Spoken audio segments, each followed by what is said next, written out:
Apocalypse Bringer is another anime in the same sentiment as Overlord or Tanya the Evil, where I have a villain as our main character, and I just love it when anime does this because you have absolutely no idea how the story is going to end up because you have different flavors of evil and each one of them is wickedly delicious. Now, we have our main character Takuto, who is sick and always hospitalized, never specified with sickness. But since he has so much free time, he's spending all of it playing a real-time war game where he ranked number one, choosing the most difficult kingdom to start with being the Kingdom of Ruin.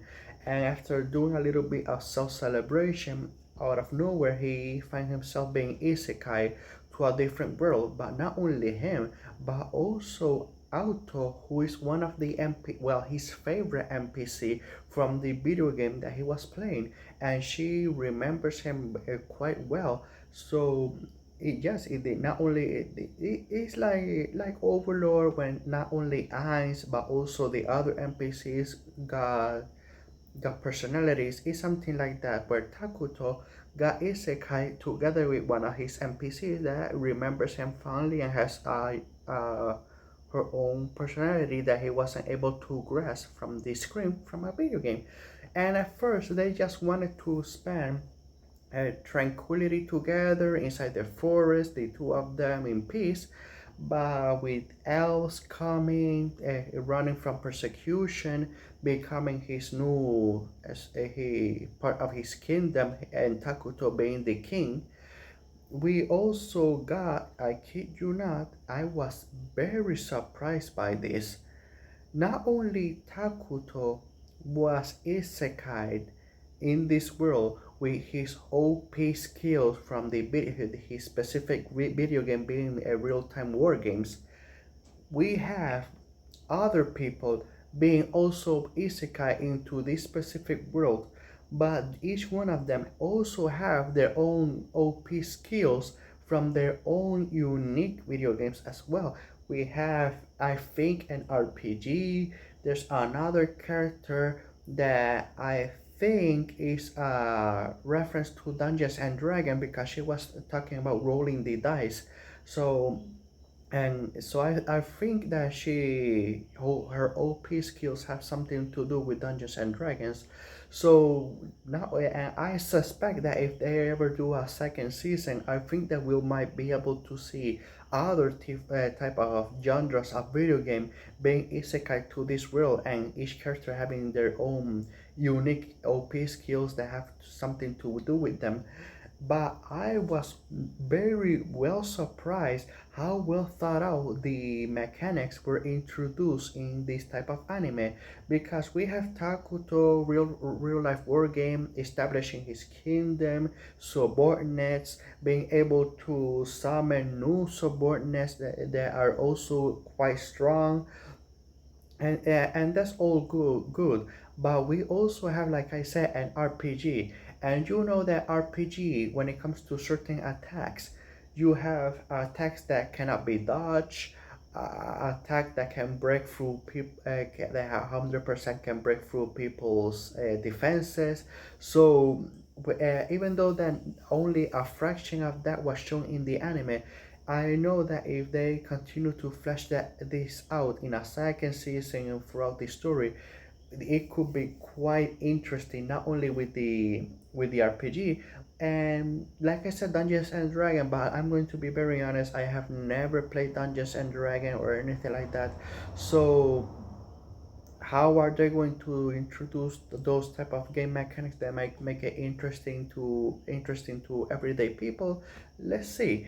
But I was so pleasantly surprised with the way that it was shown throughout the anime in a very clever way, and not only that, uh, we have Takuto and Auto, because they are part from the Kingdom of Ruin, and that kingdom is evil aligned.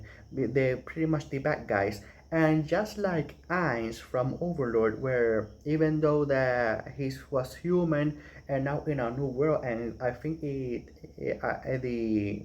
OP skill affected his personality, where he doesn't feel much when it comes to killing other humans. I think that the OP skill that Takuto received also affected his personality, because when Auto, in a very gruesome but very fun way, she, well, no, yes, let's just say fun, but in a very gruesome way, that she killed a group of knights that came out to the forest to investigate. She was just playing with them, like playing with your food, and just messing around with them and killing them one by one. And when she got to one specific knight, and she doesn't didn't want to just simply kill him, she wanted to make him suffer in the most agonizing way possible, that it would make a certain characters from Overlord proud, because it was just sweetly twisted. And that's all that I have to say. I think that the only one more thing that I can say about this anime, and is the only, I would say the only negative that I felt, is that we have, like I said, another isekai person that, right now we only don't know her name. She's only referred to as the a witch in the northern lands, and she uses a lot the word simp. And usually I do not have a problem when they use modern day lingo in anime, because usually it fits the character or the situation.